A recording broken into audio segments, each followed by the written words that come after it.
الحمد لله رب العالمين والعاقبة للمتقين والصلاة والسلام على أشرف الأنبياء والمرسلين نبينا محمد صلى الله عليه وسلم وعلى آله وصحابه أجمعين وبعد.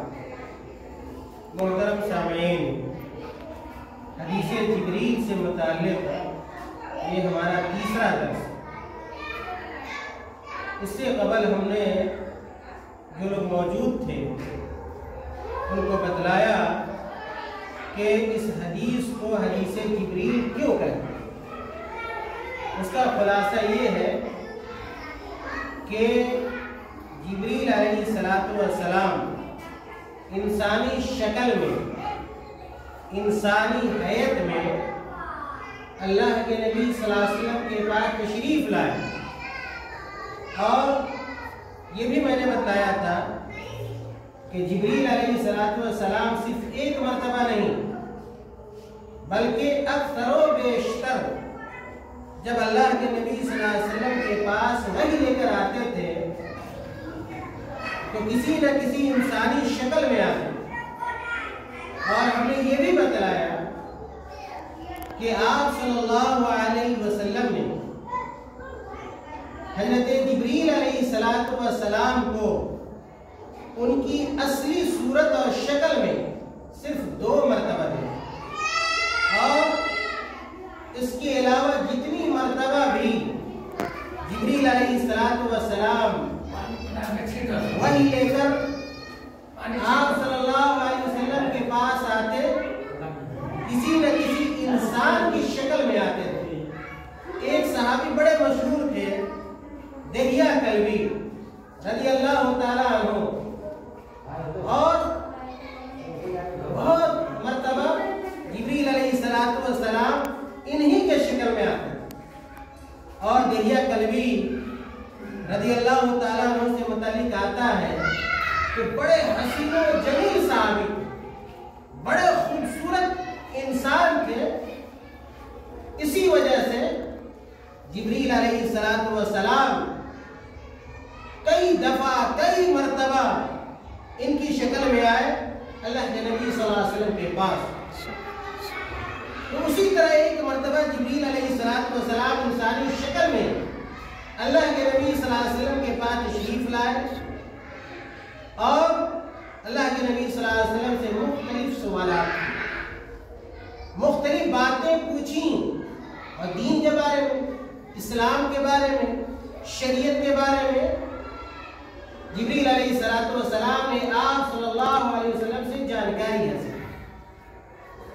دراصل اللہ رب العالمین نے جبریل علیہ السلام کو بھیجا تھا، جیسا کہ حدیث کے اخیر میں موجود ہے.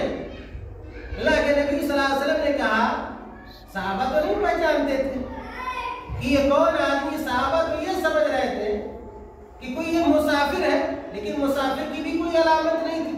جیسا کہ ہم نے بتلایا، نہایت صاف ستھرا کپڑا اور صاف ستھرا جسم. حدیث کے اندر حضرت عمر بن خطاب رضی اللہ تعالیٰ نے کہا کہ لا یرا علیہ اثر السفر ولا يعرفه منا احد. اس طریقے سے آئے کہ ان کو کوئی نہ پہچانتا تھا اور نہ کوئی ہمیں کا جانتا تھا اور نہ مسافر کی پہچان تھی. علی کل حال یہ ساری باتیں ہم نے بیان کی ہیں. جبریل علیہ السلام نے جو سوالات اللہ کے نبی صلی اللہ علیہ وسلم کے بعد اللہ کے نبی صلی اللہ علیہ وسلم سے کیے، ان میں پہلا سوال یہ تھا کہ یا محمد اخبرنی عن الاسلام، کیا محمد صلی اللہ علیہ وسلم ہمیں اسلام کے بارے میں بتائیے. ہم سے بھی سوال کیا جا سکتا ہے، آپ میں سے، ہم میں سے کسی سے پوچھا جا سکتا ہے کہ آپ مسلمان ہیں تو آپ اسلام کے بارے میں بتلائیے. کتنے لوگ جواب دے پائیں گے؟ کتنے لوگ کسی کو سمجھا پائیں گے کہ مسلمان کسے کہتے ہیں؟ اسی لیے کہا جاتا ہے کہ یہ حدیث جو ہے حدیث جبریل نہایت اہم حدیث ہے، اس لیے کہ شریعت کی جتنی بنیادی باتیں ہو سکتی ہیں اور موٹی موٹی بڑی باتیں ہو سکتی ہیں، وہ تمام باتیں اس حدیث کے اندر موجود ہیں. اسی لیے جس طرح سورۃ الفاتحہ کو قرآن کریم کی جو سب سے پہلی سورت ہے اس کو ام الکتاب کہا جاتا ہے. کیا کہا جاتا ہے؟ ام الکتاب کہا جاتا ہے. اس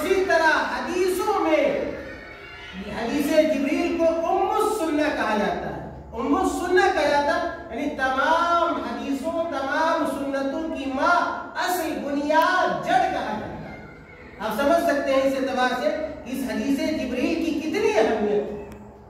اللہ کے نبی صلی اللہ علیہ وسلم نے جس نے سوال کیا انسانی شکل اور صورت میں آ کر، دراصل جبریل علیہ السلام نے اسلام کا معنی بتایا اللہ کے نبی صلی اللہ علیہ وسلم نے کہ الاسلام ان تشهد ان لا الہ الا اللہ وان محمد رسول اللہ وتقیم الصلاة وتؤتی الزکاة وتصوم رمضان وتحج البیت ان استطعت الیہ سبیلا۔ ان تمام چیزوں کی میں شرح کر چکا ہوں کہ اللہ کے نبی صلی اللہ علیہ وسلم نے کہا کہ اسلام یہ ہے کہ آپ اس بات کی گواہی دو کہ اللہ کے علاوہ کوئی عبادت کے لائق نہیں۔ اگر کسی ذات کی حقیقی معنوں میں عبادت کی جا سکتی تو وہ صرف اور صرف اللہ رب العالمین ہے، وَأَنَّ مُحَمَّدًا رَسُولُ اللَّهِ، اور اس بات کی گواہی دو کہ محمد صلی اللہ علیہ وسلم اللہ کے رسول ہیں۔ وَتُقِيمُ الصَّلَاةَ، نماز کو قائم کرو، وَتُؤْتِيَ الزَّكَاةَ، زکات ادا کرو، وتصوم رمضان، رمضان کا روزہ رکھو، وتحج البیت ان استطعت الیہ سبیلا، اور اگر اللہ تعالیٰ نے آپ کو مال و دولت دیا ہے، بیت اللہ کی زیارت کر سکتے ہیں تو آپ کو کرنا چاہیے۔ یہ پہلا سوال تھا جبریل علیہ السلام کا۔ اس کے بعد دوسرا انہوں نے جو سوال کیا وہ ایمان کے بارے میں کیا، ایمان کے بارے میں، اور ایمان کی تعریف کیا ہے، اہل علم کے اقوال کیا ہیں، یہ باتیں ہم نے ماضی کے درس میں بتلائی ہیں۔ امام زہری رحمۃ اللہ علیہ بہت بڑے نامور عالم دین گزرے، بہت بڑے محدث گزرے، کہتے ہیں کہ الاسلام الکلمہ والایمان العمل، کہ اسلام کلمے کا نام اور ایمان عمل کا نام ہے۔ ہم جو زبان سے ادا کرتے ہیں، جو کلمہ ہے اس کا نام اسلام ہے، اور جو ہمارے اعمال ہیں ان اعمال پر ایمان کا اطلاق ہوتا ہے۔ اور اپنی اس قول کے لیے امام زہری رحمۃ اللہ علیہ نے قرآن کریم کی ایک آیت پیش کی ہے۔ اللہ تعالیٰ کا یہ فرمان، قالت الاعراب آمنا قل لم تؤمنوا ولكن قولوا اسلمنا ولما يدخل الايمان في قلوبكم، یہ سورۃ الحجرات کی آیت نمبر 14 ہے۔ اور اسی طرح یہ بھی کہا جاتا ہے کہ ایمان اور اسلام دونوں ایک چیز ہے، ایمان اور اسلام دونوں ایک چیز ہے۔ اگر اسلام کہا جائے تو ایمان بھی داخل ہوگا، اور ایمان اگر کہا جائے تو اسلام بھی کیا ہوگا، اس میں داخل ہوگا۔ اور اس کے لیے دلیل کے طور پر قرآن کریم کی آیت پیش کی گئی ہے۔ اللہ تعالیٰ کا یہ فرمان، فَأَخْرَجْنَا مَنْ كَانَ فِيهَا مِنَ الْمُؤْمِنِينَ فَمَا وَجَدْنَا فِيهَا غَيْرَ بَيْتٍ مِنَ الْمُسْلِمِينَ۔ یہ لوط علیہ السلام کے بارے میں، ان کی قوم کے بارے میں یہ آیت نازل ہوئی کہ جب اللہ تعالیٰ کا عذاب آیا لوط علیہ السلام کی قوم پر، تو فرشتوں نے کہا کہ ہم نے یہ حکم دے دیا تھا، اللہ تعالیٰ نے کی زبانی، کہ جو لوگ بھی اس میں مومن ہیں وہ کیا ہے، گاؤں خالی کر دیں، گھر خالی کر دیں۔ اور فما وجدنا فیہا غیر بیت من المسلمین، اور اس میں سوائے مسلمانوں کے گھر کے کوئی اور گھر ہم نے نہیں پایا۔ اسی طرح امام خطابی رحمۃ اللہ علیہ بہت بڑے محدث ہیں، معالم السنن کی، سنن ابو داؤد کی بہت مشہور کتاب ہے، کہتے ہیں کہ صحیح بات یہ ہے کہ مسلمان کبھی مومن ہو سکتا ہے بعض احوال میں، اور ولا یکون مومنا فی بعضھا، اور بعض احوال میں مومن نہیں ہو سکتا ہے، والمؤمن مسلم فی جمیع الاحوال، اور جو مومن ہوتا ہے وہ تمام حالتوں میں وہ مسلمان ہوتا ہے، لیکن ہر مومن فکل مومن مسلم، اور اسی طرح ہر مومن کیا مسلمان ہوتا ہے، ولیس کل مسلم مومنا، لیکن ہر مسلمان مومن ہو جائے ایسی کوئی ضرورت یا ایسا ضروری نہیں ہے۔ یہ امام خطابی رحمۃ اللہ علیہ کا قول ہے۔ اسی طرح امام بغوی رحمۃ اللہ علیہ کہتے ہیں الاسلام اسما لما ظهر من الاعمال والایمان اسما لما بطن من الاعتقاد، کہ اسلام ظاہری اعمال کا نام، یہ اسلام ظاہری اعمال کا نام، جیسے نماز، روزہ، حج، زکات، یہ سب کو کیا کہا جاتا ہے، اسلام میں داخل ہے۔ اور جو دل میں ہمارے عقیدے ہیں، جو ایمان، اس کے اوپر ایمان کا اطلاق ہوتا ہے۔ تو ایمان اور اسلام کے فرق سے متعلق اہل علم کی یہ رائے ہے۔ تو جبریل علیہ السلام نے ایمان کے بارے میں پوچھا کہ ایمان کیا ہے، اور میں نے اس سے پہلے بتایا بھی ہے کہ کسی کے ایمان کا اس وقت تک اعتبار نہیں ہوگا جب تک کیا ہے وہ کیا دل سے اسے تسلیم نہ کرے، زبان سے اس کا اقرار نہ کرے اور عملی طور پر اس کا ثبوت کیا ہے پیش نہ کرے. جیسا کہ میں نے ابن عثیمین رحمۃ اللہ علیہ کا قول یہ ذکر کیا تھا، الاقرار بالقلب والنطق باللسان والعمل بالجوارح. کسی کے مومن ہونے کے لیے ان تینوں چیزوں کا پایا جانا ضروری ہے. تو اللہ کے نبی صلی اللہ علیہ وسلم نے جبریل علیہ السلام کہا کہ ایمان یہ ہے کہ تؤمن باللہ وملائکتہ وکتبہ ورسلہ والیوم الآخر وتؤمن بالقدر خیرہ وشرہ. قال صدقت. جب ایمان کے ارکان کو اللہ کے نبی صلی اللہ علیہ وسلم نے گرایا تو کہا جبریل علیہ السلام نے کہ آپ کی بات کیا ہے، آپ کی بات صحیح ہے.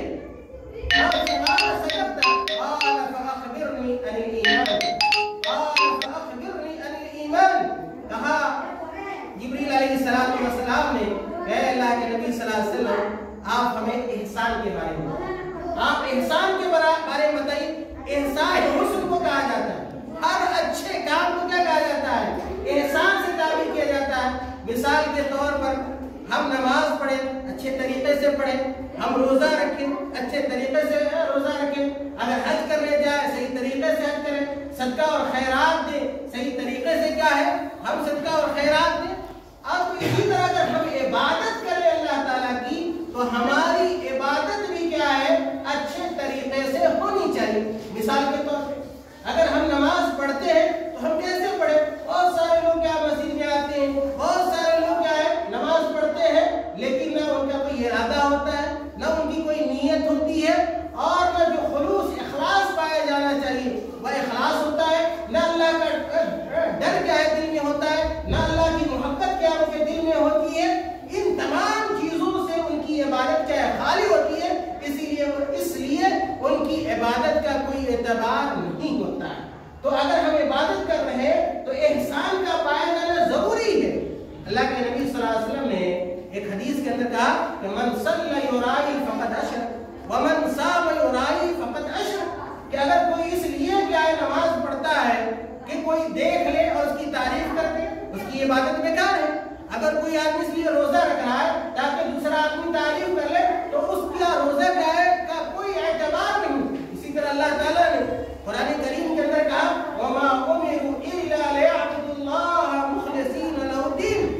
کہ حکم یہ دیا گیا ہے کہ کوئی بھی اگر اللہ تعالیٰ کی عبادت کرے تو اس کے اندر اخلاص ہونا چاہیے، اس کی نیتوں کے اندر خلوص ہونا چاہیے. اور اخلاص کا مطلب یہ ہے کہ جو بھی ہمارا چھوٹا بڑا عمل ہے وہ اللہ کے لیے ہونا چاہیے اور غیر اللہ کو اللہ کی عبادت میں شریک نہیں کرنا ہے.